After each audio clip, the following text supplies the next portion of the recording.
Biraz düşün kendin için. Aşağı boylu olun Allah'ın önünde da o yükseltecek sizi. Yakov 7 4. baş 10. yer. Doğrudan söylerler hani aşağı boyluluk insanı alçaltmayır.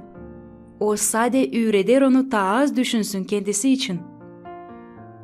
Olma aşağı boylu, gelmer o anlama hani hepsi sana ayaklarını silebilir nicbir palaya ya da o anlama ki lazım sinersin insanların arasında olarsın sessiz hem düşünmeklerini anlatmasın kimseye.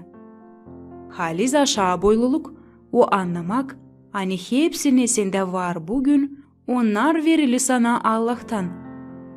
Da bu anlamak varken hem aşağı boyluluk varken o zaman insan mırıldamır ama şükür eder ona neyi var. Niçin mi?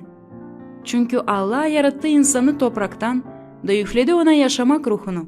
Allah niyetine koydu yarattı inan insanlığı onları Eden bahçesine koyma. Onlarla bile olma.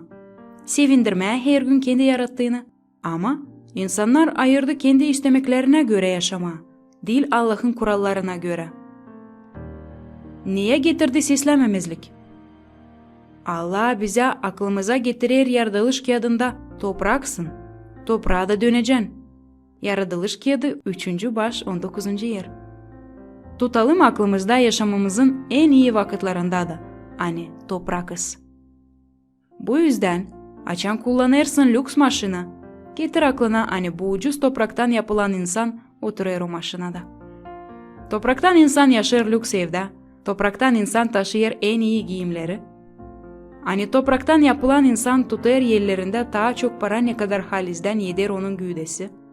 Apostol Pavel aşağı boyluluğu anlamış böyle. Düşünmeyiniz kendiniz için daha yüksek ne kadar varsınız. Romalılara 12. baş 3. yer.